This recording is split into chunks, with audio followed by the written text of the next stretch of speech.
বাংলাদেশ থেকে স্বৈরাচার বিদায় হয় না। ক্ষুদ্র ক্ষুদ্র স্বৈরাচার কি আবার বাংলাদেশে তৈরি হচ্ছে?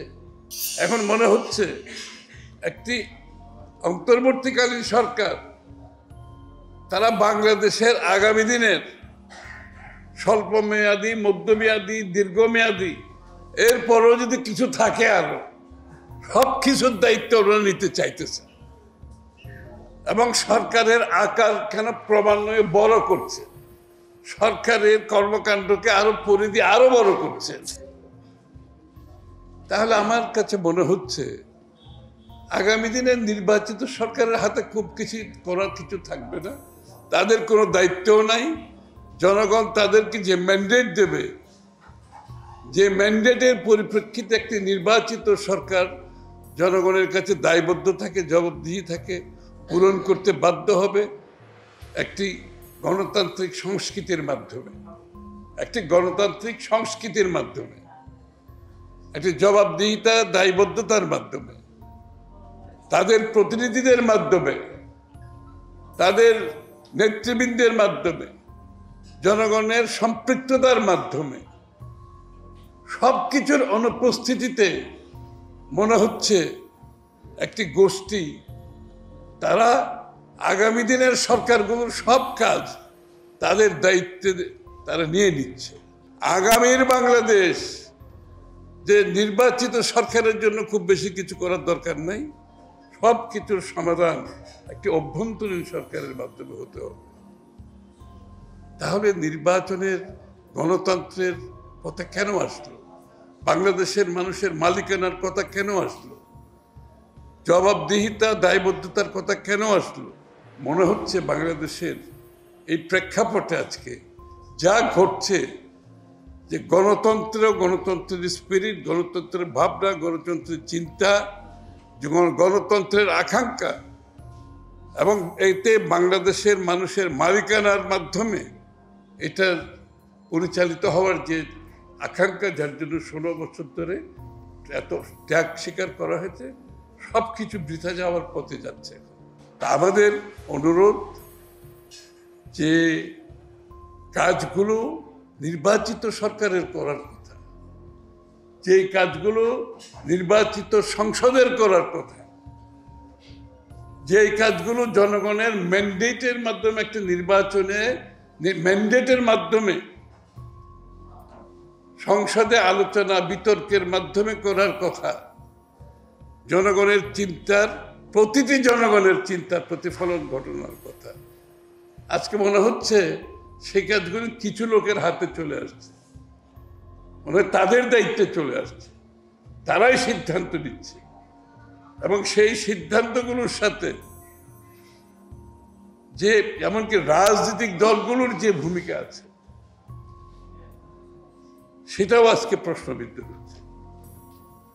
তারা মনে হয় আপনাকে একটি পথে পরিচালিত করতে হচ্ছে, একটা ছক তারা করেছে তাদের সুবিধা মতো, তাদের ইচ্ছা মতো, তাদের নির্লক্ষার মতো, এবং মনে হচ্ছে সবাইকে সেই পথে তারা ঢুকানোর একটা প্রক্রিয়া শুরু করছে।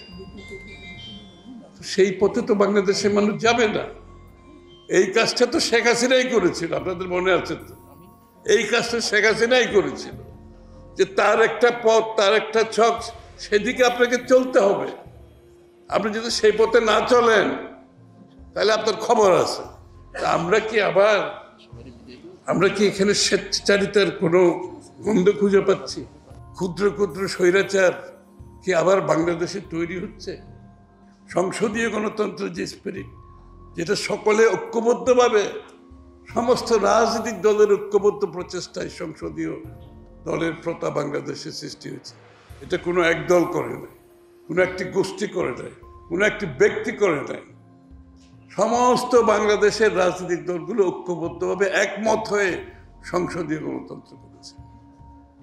আমরা কি সংসদীয় গণতন্ত্রের স্পিরিটের বাইরে গিয়ে আরেকটি গোষ্ঠী সৃষ্টি করতে চাচ্ছি, যেই গোষ্ঠী একটি নির্বাচিত সরকার, সংসদের উপরে একটি পলিট ব্যুরো টাইপ ক্ষমতাধর, তাদের ইচ্ছার পরিপ্রেক্ষিতে তারা পরিচালিত করবে।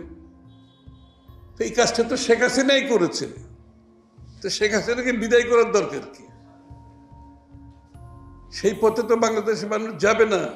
সেই জন্য তারা রক্ত দেয় নাই, তারা ত্যাগ স্বীকার করে নাই।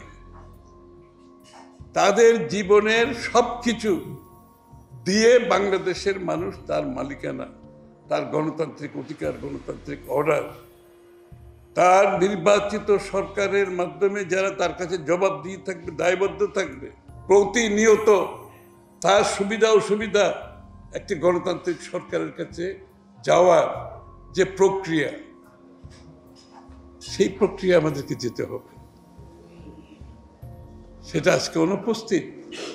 বাংলাদেশের প্রতিটি দিন অতিবাহিত হচ্ছে সেই গণতান্ত্রিক প্রক্রিয়ার বাইরে, প্রতিনিধিত্বশীল সরকারের বাইরে, জবাবদিহি দায়বদ্ধ সরকারের বাইরে আমরা প্রতিটা দিন অতিক্রম করছি।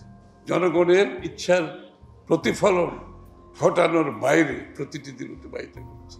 গণতন্ত্রের পথে ফেরার যে আন্দোলন, জনগণের মালিকানা ফিরে পাওয়ার যে আন্দোলন, সেই আন্দোলন শেষ হয় নাই।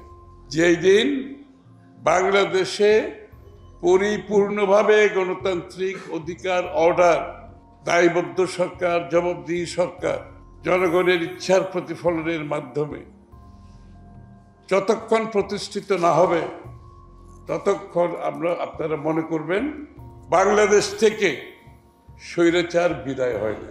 আমি এতটুকু বললাম, আর কিছু বলবো না, বাকিটা আপনারা বুঝে নেন।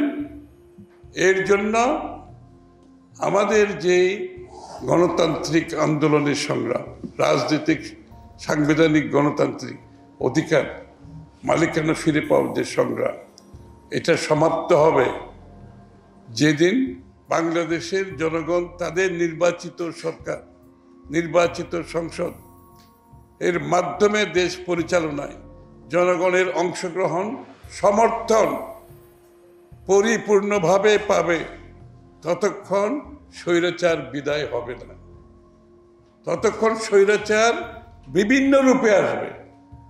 শেখ হাসিনার স্বৈরাচারের একটা রূপ ছিল, কিন্তু এই অবস্থা থাকলে বিভিন্নভাবে স্বৈরাচার বিভিন্ন রূপে আমাদের সামনে উপস্থিত হবে। এটা যাতে না হয় আমাদের সকলকে প্রস্তুত থাকতে হবে।